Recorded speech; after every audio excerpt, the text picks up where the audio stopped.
Hello and welcome back to another episode of How To with me, Jurassics. Today we are looking at item elevators and we've got 4 different styles behind me. But before we get into that, I want to ask you to subscribe to my channel. We have plenty of other how-tos, including the Squid Ink farm, minecarts, the newest one, XP Enderman farm. So please go and check out all of those videos, including my Jurassic Let's Play World. I'm sure you will find something that you enjoy amongst all those videos. But anyway, on to today's video. I'm going to do a quick run through of the pros and cons of each of these different styles, and then we're going to jump into how to build one from each type. So let's get on with it. So I'll put the world download in the description down below, and just so you know, in each of these boxes we have the items you will need. So the bottom is the lower sort of 2 sections, the middle one is what you need to go up, and then just a hopper typically at the top, on top of the droppers, or at the top of the water column over there to capture the items that are being pushed up in the elevator. So here we have some dropper elevators. So we've got 4 different types. The main difference behind them is the base area, just how the items get put into the elevator and how that kicks off. So some work slightly better than others. So in particular, this one here is my favorite. Just allows for a more constant and less noisy design, but all these others do work. Unfortunately, with the way that items go into these elevators with this system, the piston will go up and down, whereas with this one, because we've got it on a repeater, the piston remains extended until the items have left this dropper. So to build our item elevator, and this one can go as high as possible, we want to put 2 blocks like so, and then at the end we're going to place our sticky piston and then a observer facing this way. And then we're just going to put a temporary block with our dropper facing up and a hopper going into it. And then off the back of that, we're going to place a comparator and then a repeater. Now what we want to do is build it up as high as we can. So we're just going to run this droppers up a fair way. There we go, like so. Then we're going to grab our observer once again, and we're going to place a temporary one on top of the one we placed just a second ago. So we've got the redstone coming all the way into this one, and then what we're going to do is come all the way up like so until we get to the height of the elevator, and then we're just going to place a observer facing into the other observer that will look like that. So you'll have the face on this side, and then right at the top we can put our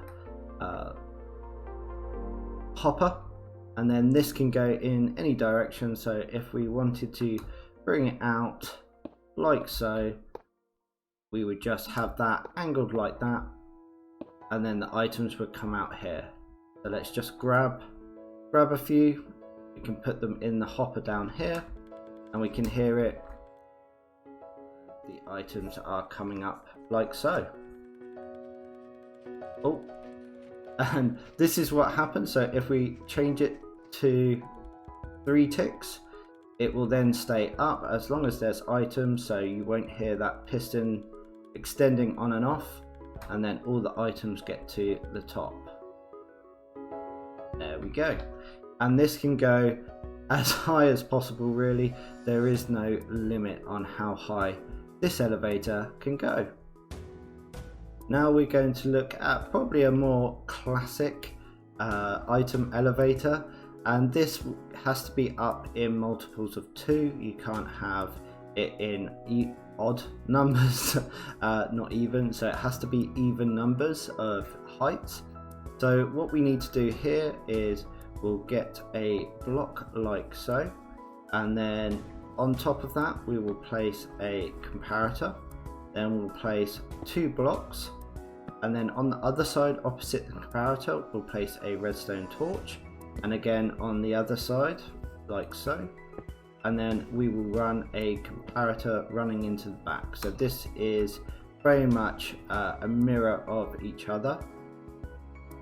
And then what we want to do is come around the back, and we're going to place a temporary hopper like so, and then broke that one, like so, and then come around the other side and have them facing into each other, and then we're going to put an item in there, and that will just jump from side to side when this redstone torch is off, and that's what's going to allow the items to tick up. So now what we want to do is come up, we're going to place a temporary dropper there, we can break that, and then we can go up as high as we want. So there we go, I think 2, 4, 6, 8, 10 blocks high. And then really it's a case of just alternating side to side here. So we'll go, so then on this lower one we have 2 torches, on the one above is 1, say 2 torches on the one above that, up all the way till we get to the top.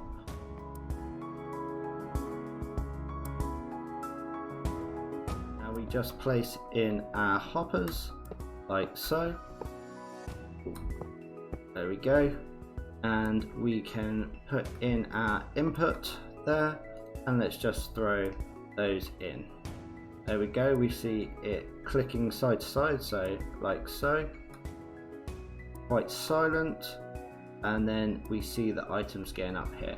This is a little bit slower than this, but obviously the sort of bottleneck for all of these is how fast the hoppers can move items, and if there's a continuous stream this will definitely, or if there's lots of items coming in at specific times, these can struggle.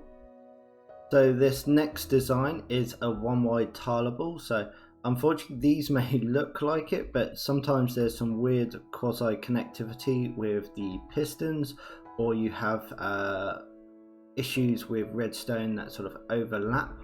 So this one is the perfect design if you want to have multiple item elevators. So if you have a lot of items coming in that you need to send up and then spit out at the top, this could well be the design for you. So over the back here we've got a smart system using a jukebox or note block, and then the activator rails, etc. So bit more to it, but let's build it up, and we'll do 3 wide just so you can see what's going on here. So first off we're going to place our stone bricks, so this will be the very front of this, so place those like so, and then we're going to place redstone dust on top with another block on top like so. Then come around to the back and just want to come down one with a half slab and run it across like so, with our comparator running into that. Then underneath we're going to place some redstone torches on the back of that first one we put in, and then we're going to run some repeaters off the back of that like so. So we got 3, quite simple so far. Then those repeaters are going to go into our building block, and then we're going to place our, actually let's do those second, we'll place our observers facing out. Now we can place in our blocks, grab our note block, run those across there, and then we're going to place another building block there. Grab our repeaters once again, and these are going to face out like so on 2 ticks. Now we're going to grab our observers again, and we're going to face them the other way on top of the other observers. Grab our building blocks, place like so, and then around the front we're going to put our activator rails on the top of those blocks, and then right above that, that is where we are going to place our droppers like so, so facing up, and then we can have our hoppers facing into each one of those droppers. This is where your items will be coming in. Now we're going to come up, so we'll come up, let's go up, that'll do. So we'll bring each one of these droppers up to the same height. I guess if you really wanted to, you could probably do this at different heights, so that you can build it however it fits your needs. There we go.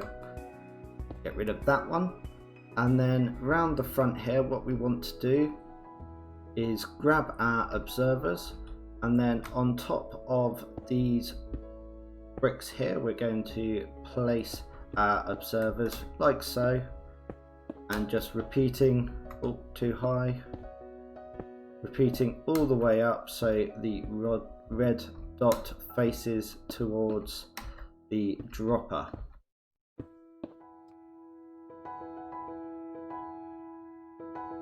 Then out the back here, all we're going to do is have a observer facing into the redstone repeater like so, and then just bring it all the way up. And what this does is, as soon as it senses a change in state in that repeater at the bottom, it sends a pulse up of this column, and as that pulse travels up, these observers observe that change in state of that observer and then sends a pulse through. So last bit to get this all operational is we've got to put in our bricks all the way up so that it fires into those droppers.